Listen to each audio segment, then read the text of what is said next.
નમસ્કાર દરેક વિદ્યાર્થી મિત્રોનું તમારી જ યુટ્યુબ ચેનલમાં ફરીવાર હાર્દિક સ્વાગત કરું છું. આજે આપણે તલાટી કમ મંત્રીની પરીક્ષા અને સાથે સાથે જીપીએસસીની જે મેન્સની પરીક્ષા હોય છે એ મેન્સની પરીક્ષાની અંદર જે મેન્સના ક્વેશ્ચન પૂછાય છે, જે ટોપિક વાઇઝ ક્વેશ્ચન પૂછાતા હોય છે, એ ક્વેશ્ચનની આપણે આગળ ફરીવાર ચર્ચા કરવી છે.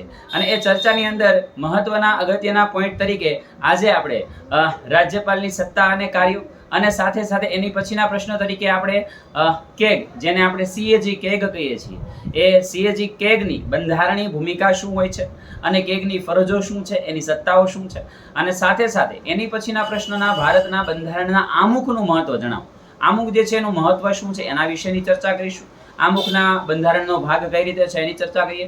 અને લાસ્ટ ક્વેશ્ચન, રાષ્ટ્રપતિને ન્યાયિક સત્તાઓમાં શિક્ષા માફ કરવાની અને સજાને સ્થગિત કરવાની પણ વિશેષ સત્તા મળેલી છે, તો એ કઈ રીતે છે એના વિશેની આપણે ચર્ચા કરવી છે. તો આજનો આપણો પહેલો પ્રશ્ન છે, રાજ્યપાલની સત્તા વિશે ચર્ચા કરો. તો રાજ્યપાલના સત્તા વિશે વન બાય વન ચર્ચા કરીએ. તો રાજ્યપાલના પદની વાત કરીએ તો જોગવાઈની વાત કરીએ તો અનુચ્છેદ નંબર 153 માં છે. એટલે કે રાજ્યપાલની જોગવાઈ કયા અનુચ્છેદમાં છે? તો અનુચ્છેદ નંબર 153 માં છે. એના પછી આગળ ચર્ચા કરીએ તો બીજું શું કાર્ય છે? તો રાજ્યપાલ જે છે એ રાજ્યની કારોબારીના વડા છે. રાજ્યપાલ જે છે આપણી રાજ્યની કારોબારી છે, એના શું હોય છે? વડા હોય છે. એના પછી તેઓ મુખ્યત્વે કેન્દ્ર સરકારનું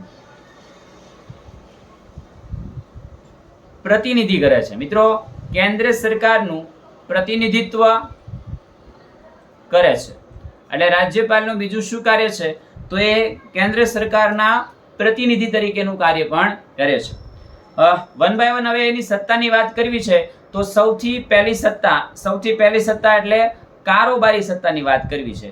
કારોબારી સત્તા, એમને જે અલગ અલગ કારોબારી સત્તા મળેલી છે એ કઈ કઈ છે એ જોઈએ. તો સૌથી પહેલી કારોબારીની વાત કરીએ તો રાજ્યમાં તમામ કાર્ય રાજ્યપાલના નામે થાય છે.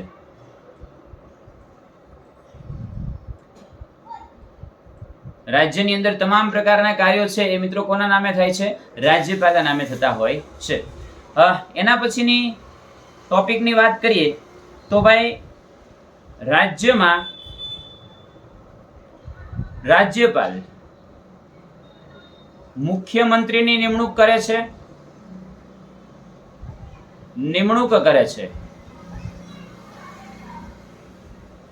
અને મુખ્યમંત્રીના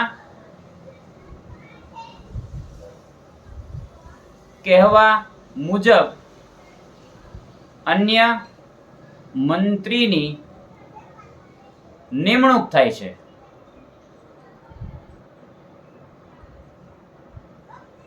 એટલે કે મેઇન વાત કરીએ તો મુખ્યમંત્રીની નિમણૂક રાજ્યપાલ કરશે અને એ મુખ્યમંત્રીની નિમણૂક રાજ્યપાલે કરી નાખી છે, બરાબર. હવે મુખ્યમંત્રી કહેશે ને એ જ તે બીજા મંત્રીઓની નિમણૂક પણ કોણ કરશે? રાજ્યપાલ જ કરશે. પણ એમાં મેઇન કામ કોનું હોય છે? તો કે મુખ્યમંત્રી કે એ મુજબ થશે. એના પછીની ચર્ચા કરીએ તો એના પછી અગત્યનો પોઈન્ટ તો કે ભાઈ રાજ્યપાલ બીજા કોની નિમણૂક કરી શકે છે? તો રાજ્યપાલ રાજ્યમાં એડવોકેટ જનરલની નિમણૂક કરી શકે છે. રાજ્ય ચૂંટણી કમિશનરની નિમણૂક કરી શકે છે. પછી રાજ્ય જાહેર સેવા આયોગના જે અધ્યક્ષ છે એના અધ્યક્ષ અને એટલે કે એના અધ્યક્ષની નિમણૂક પણ કરી શકે છે અને સાથે સાથે સભ્યોની મિત્રો નિમણૂક કરે છે. એટલે કે એના અધ્યક્ષ અને સભ્યોની પણ નિમણૂક કરે છે. એના પછી આગળ વાત કરીએ તો રાજ્યપાલ પાસે બીજી કઈ સત્તા છે, તો બંધારણીય કટોકટીમાં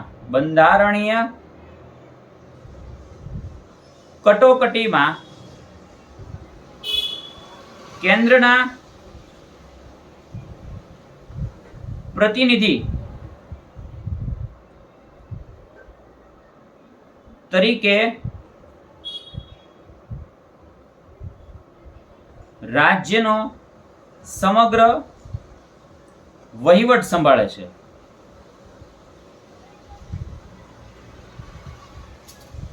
કેન્દ્રના પ્રતિનિધિ તરીકે એટલે કે રાજ્યપાલ જે છે એ કેન્દ્ર સરકારના આખા વહીવટને જે છે એ સંભાળી લે છે.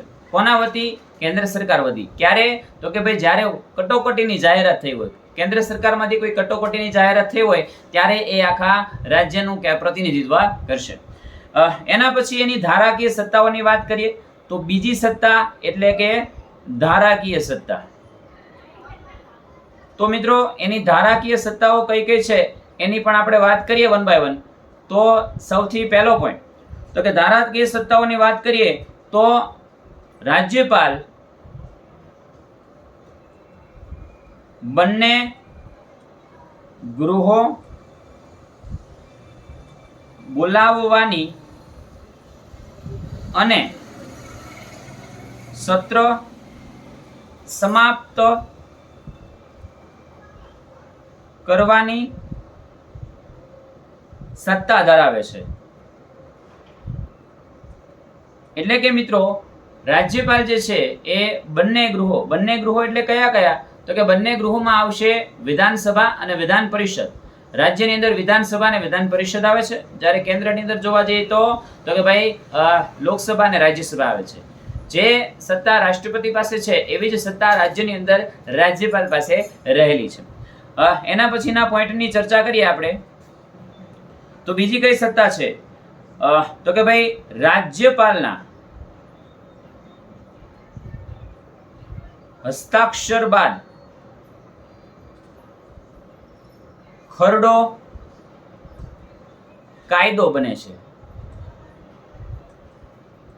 એટલે કે રાજ્યની અંદર કોઈ કાયદો બનાવવો હોય તો સૌપ્રથમ જે છે એ વિધાનસભા અથવા તો વિધાન પરિષદ એમાં ખરડો રજૂ કરવામાં આવે છે અને ત્યારબાદ જે છે એ બંને ગૃહોમાં પસાર કરીને રાજ્યપાલ પાસે સહી કરવામાં આવે છે. રાજ્યપાલ જો સિગ્નેચર કરે તો જ ખરડો કાયદો પસાર થાય છે, મતલબ કે કાયદો બને છે, નહીતર કાયદો બની શકતો નથી. એના પછીની વાત કરીએ તો વિધાનસભાની ચૂંટણી બાદ નવી વિધાનસભાના પ્રથમ સત્રનું સંબોધન કરે છે. એટલે કે વિધાનસભાના સમાપ્તિ બાદ નવી વિધાનસભાને સંબોધન કરે છે. સંબોધન કરવાનું કામ કોનું છે મિત્રો? તો કે ભાઈ રાજ્યપાલ સંબોધન કરી શકે છે. એના પછી આગળ વાત કરીએ તો બીજી કઈ એમની પાસે સત્તા હોય છે તો મિત્રો ખાસ જોવા જઈએ તો અનુચ્છેદ નંબર 213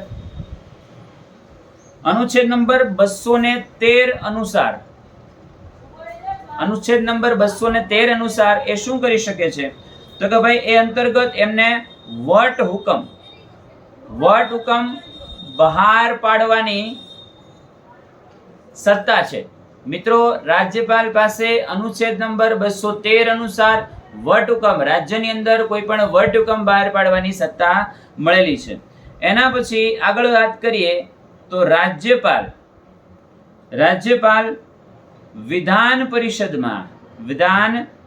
પરિષદમાં શું કરી શકે છે તો વિધાન પરિષદમાં કુલ સંખ્યાના 1/6 ભાગના સભ્યોની કઈ કઈ રીતે નિમણૂક કરી શકે છે તો કે ભાઈ કલા, વિજ્ઞાન, સાહિત્ય અને સમાજ સેવા અને સમાજ સેવા ના ક્ષેત્રોમાં શું કરી શકે છે? નિમણૂક કરી શકે છે.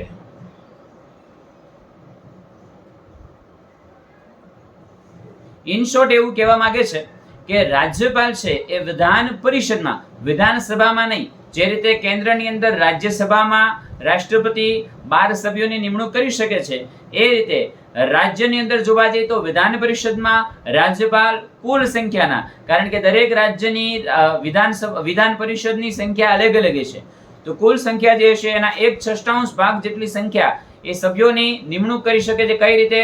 તો કે ભાઈ એમાં કલા, વિજ્ઞાન, સાહિત્ય અને સમાજ સેવાને ધ્યાનમાં રાખીને એ અહીંયા જે છે એ ક્ષેત્રોમાં નહીં પણ ક્ષેત્રોમાંથી એમની નિમણૂક અહીંયા કરી શકે છે. કેમાં કરી શકે છે? વિધાન પરિષદમાં કરી શકે છે.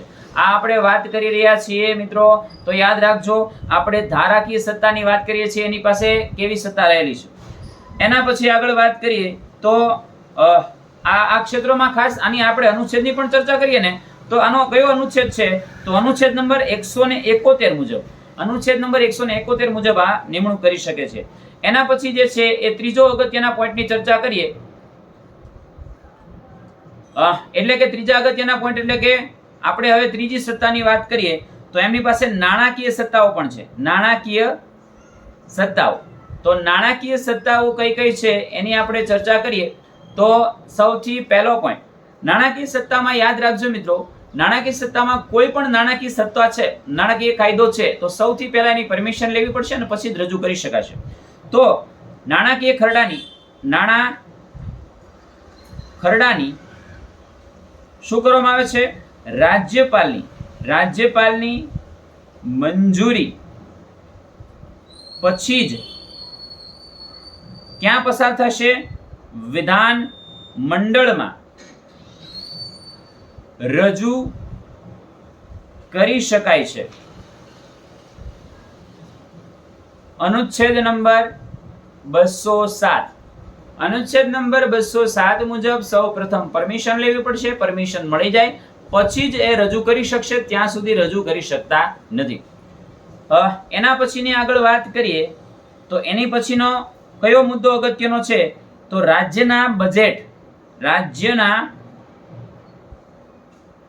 બજેટ ને વિધાનસભામાં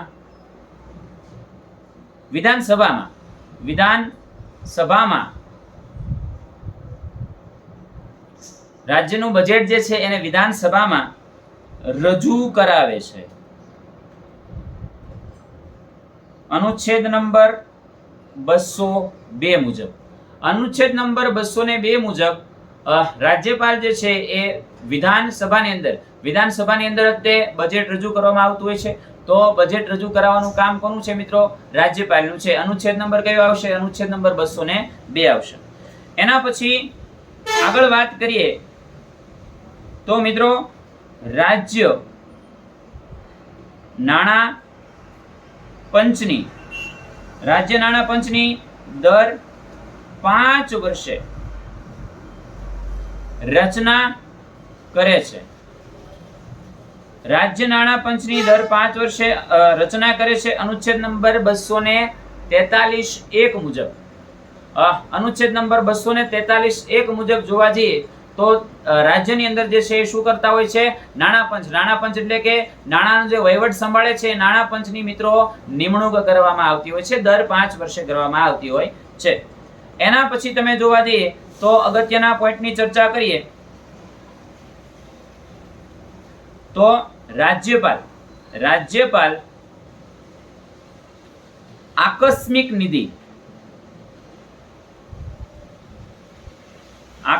નિધિ એટલે સરકારનું અમુક ફંડ હોય છે કે જે તમે ઇમરજન્સીમાં વાપરી શકો છો, તો આકસ્મિક નિધિમાંથી ખર્ચ માટે વ્યવસ્થા કરી શકે છે. મિત્રો રાજ્યપાલ આકસ્મિક નિધિ, રાજ્યની જે આકસ્મિક નિધિ હોય છે, ઇમરજન્સીમાં જેમાંથી ફંડ વાપરી શકાય એમ છે, એમાંથી એ જે છે એ વ્યવસ્થા કરી શકે છે. એના પછી હવે આપણે એની બીજી ન્યાયિક સત્તાની વાત કરવી છે. ન્યાયિક સત્તા ચોથા નંબરની સત્તા છે ન્યાયિક સત્તા. એની આપણે વાત કરીએ તો ન્યાયિક સત્તા કઈ કઈ મળેલી છે મિત્રો? તો બંધારણના અનુચ્છેદ નંબર 161 મુજબ રાજ્યપાલને અમુક દંડમાંથી અમુક જે દંડ હશે એ દંડમાંથી કે સજામાંથી માફ કરવાની, મોકૂફ રાખવાની સત્તા મળે છે. એટલે કે રાજ્યપાલ છે ને મિત્રો, અમુકને વધારે સજા મળી હોય તો એની ઓછી કરી શકે છે અને અમુક સંજોગોમાં એની સજાની માફી પણ આપી શકે છે. આવી જોગવાઈ અનુચ્છેદ નંબર 161 માં રાજ્યપાલ માટે આપેલી છે. આમ જોવા જઈએ, આમ રાજ્યપાલ રાજ્યના ઔપચારિક વડા છે. એટલે કે રાજ્યપાલ છે ને એ ઔપચારિક છે, બધું જ એમનું ચાલતું નથી. મુખ્યમંત્રી કઈ રીતે એને કાર્ય કરવાનું હોય છે અને બંધારણીય વડા પણ છે, ઔપચારિક વડા છે અને સાથે બંધારણીય વડા છે. રાજ્યપાલ જે છે એ રાજ્યની દ્રષ્ટિએ બંધારણીય વડા ગણાય છે, જ્યારે રાષ્ટ્ર લેવલે જોવા જઈએ તો બંધારણીય વડા મિત્રો રાષ્ટ્રપતિ ગણાય છે. એના પછીના પ્રશ્ન તરફ આગળ વધીએ તો એના પછીના પ્રશ્નમાં જોઈએ મિત્રો, તમને આ વિડીયો જે છે એ હું આવી રીતે સમજાવું એમાં મજા આવે છે કે પછી હું સ્ક્રીન રેકોર્ડિંગમાં તમને સમજાવું એમાં મજા આવે છે? ખાસ તમારે મને કોમેન્ટ કરીને જણાવવાનું છે, તો હું થોડુંક એમાં સુધારો કરીને હજી તમને થોડુંક ઇન્ટરેસ્ટિંગ બનાવી દઈશ, જેથી કરીને તમને સમજવામાં અને સરળતાથી જે છે એ સમજૂતી મેળવવામાં મજા આવશે. ઓકે, તો આપણો કન્ટિન્યુ વિડીયો કરીએ. કેગ એટલે કે સીએજી. આજે સીએજી એટલે કેગ છે, એ કેગની બંધારણીય ભૂમિકા વિશે ચર્ચા કરો અથવા તો કેગની ફરજો અને સત્તાઓ શું છે એના વિશેની ચર્ચા કરીએ. તો એના પછીના પોઈન્ટની અંદર જોવા જઈએ મિત્રો, કેગની વાત કરીએ તો ભારતીય બંધારણમાં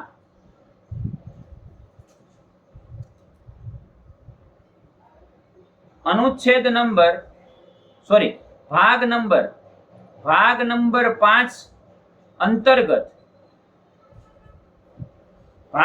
5 અંતર્ગત અનુચ્છેદ નંબર 138 માં સીએજી એટલે કે કેગની, જેને આપણે શું કહી શકીએ છીએ, કંટ્રોલર એન્ડ ઓડિટર જનરલ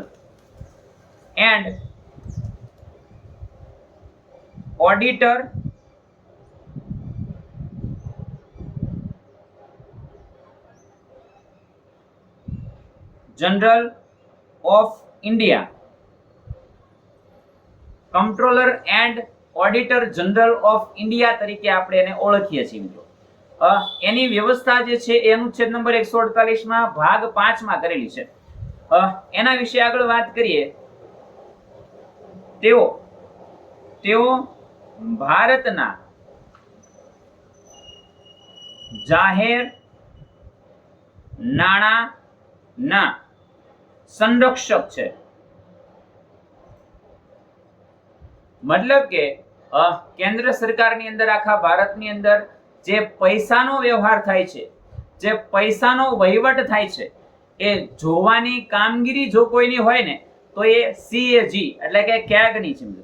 તો એની સંપૂર્ણ નાણાકીય વ્યવસ્થા પણ તેઓ સંરક્ષક છે.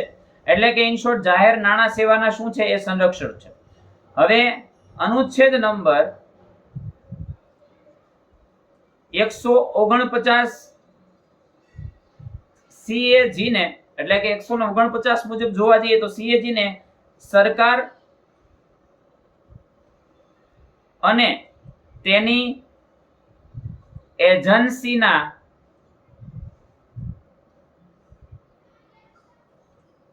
ઓડિટિંગની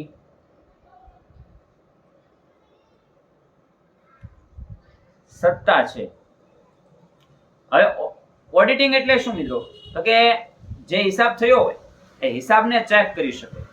એ ચેક કરવાની સત્તા કોની પાસે છે? તો કે સીએજી કેગ પાસે છે. કયા અનુચ્છેદ મુજબ? 149 અનુચ્છેદ મુજબ જોવા જઈએ. હવે કેગની ફરજો અને સત્તાઓની આપણે વાત કરવી છે, તો એની ફરજો અને સત્તાઓ, એમને કઈ કઈ ફરજો મળેલી છે, કઈ કઈ સત્તાઓ છે, એની આપણે વાત કરીએ. તો ભારતીય બંધારણના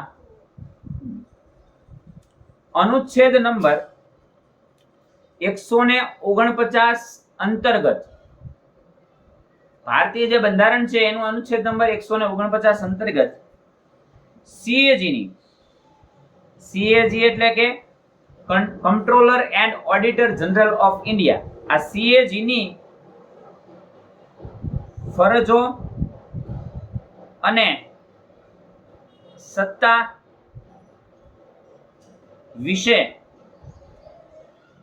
માહિતી આપેલી છે.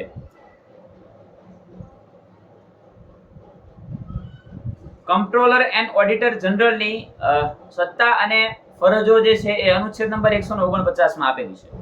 એના પછીની ચર્ચા કરીએ અગત્યના પોઈન્ટની, તો સીએજી કેન્દ્ર અને રાજ્યના એકત્રિત ભંડોળ, જેને આપણે સંચિત નિધિ કહીએ, સંચિત નિધિ, આ જે સંચિત નિધિ છે તથા સંચિત નિધિ છે તે તથા વિધાનસભા, આ વિધાનસભા ધરાવતા કેન્દ્ર શાસિત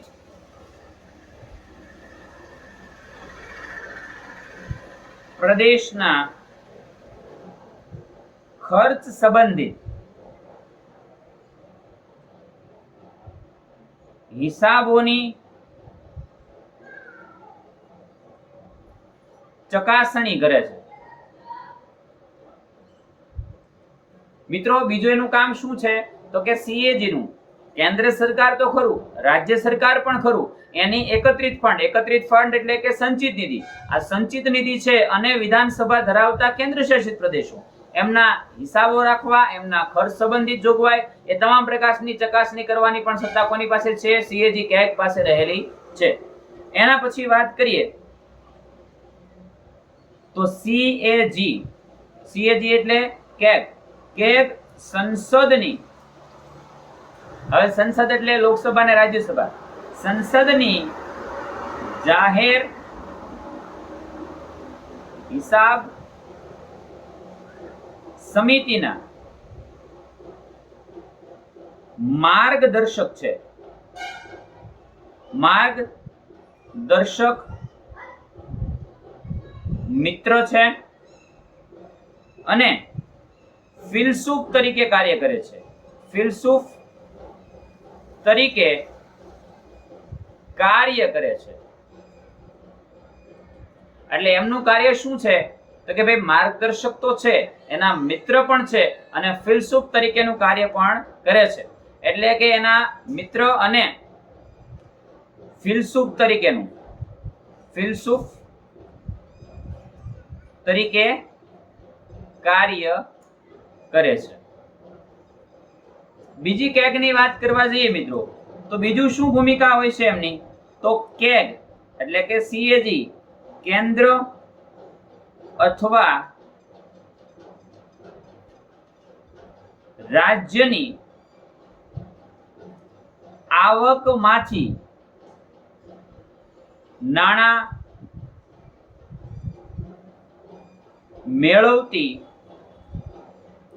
તમામ સંસ્થાઓ અને સત્તા મંડળોનું ઓડિટ કરી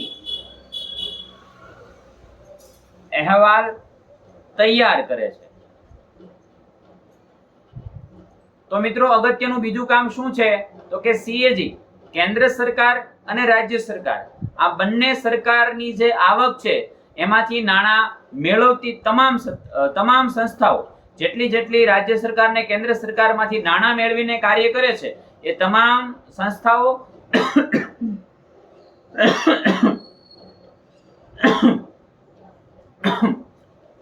સંસ્થાઓ અને સત્તા મંડળોનું શું કરી શકે છે ઓડિટ કરી શકે છે. એમની પાસે સત્તા રહેલી છે. બીજા કાર્યની આગળ ચર્ચા કરીએ તો બીજું શું કાર્ય કરી શકે છે તો સીએજી એટલે કે કેગ બીજું શું કાર્ય કરે છે રાષ્ટ્રપતિને કેન્દ્ર સરકાર અને રાજ્ય સરકારના ખાતાઓની પ્રણાલી અંગે સલાહ આપે છે. મતલબ કે રાષ્ટ્રપતિને કેન્દ્ર સરકાર અને રાજ્ય સરકારની અંદર જે અલગ અલગ વિભાગો છે એની અંદર જે નાણાંનું ફંડની જે વહેંચણી થાય છે એની જે વ્યવસ્થા છે એ વિશે કંઈક ફેરફાર કરવાની જરૂર લાગે તો કેગ એમને સલાહ સૂચન આપે છે. એના પછીની વાત કરીએ તો સંસદની અંદર બીજું શું કામ કરે છે તો સીએજી પોતાનો અહેવાલ હવે આ પોતે અહેવાલ કોઈ જગ્યાએ ગઈને રિસર્ચ કરીને બનાવ્યો તો અહેવાલ કોને રજૂ કરી શકે તો પોતાનો અહેવાલ જે છે એ રાષ્ટ્રપતિ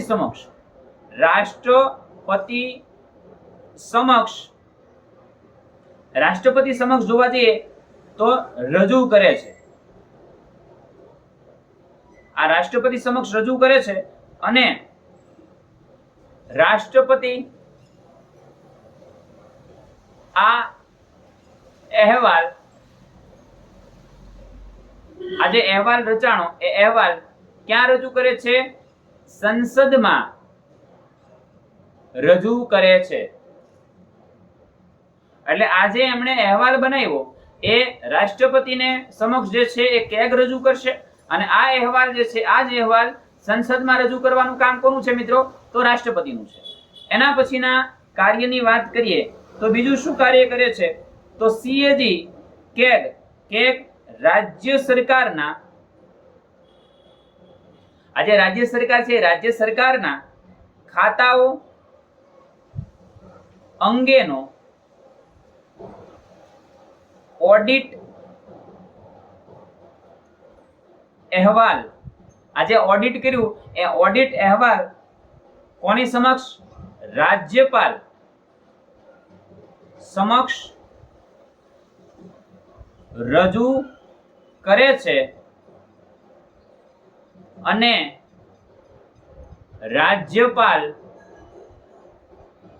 વિધાન મંડળમાં રજૂ કરે છે. આપણે જોયું ને મિત્રો કે કેન્દ્ર સરકારની અંદર રાષ્ટ્રપતિ સમક્ષ રજૂ કરે છે અને રાષ્ટ્રપતિ પછી સંસદમાં રજૂ કરે છે. એ જ રીતે રાજ્યમાં જોવા જઈએ તો રાજ્યમાં કેગ જે છે એ રાજ્યપાલને રજૂ કરે છે અને રાજ્યપાલ પછી વિધાન મંડળો એટલે વિધાનસભા અને વિધાન પરિષદને રજૂ કરે છે. એના પછીના અગત્યની ચર્ચા કરીએ તો લાસ્ટ ટોપિકની ચર્ચા કરીએ ડોક્ટર બાબા સાહેબ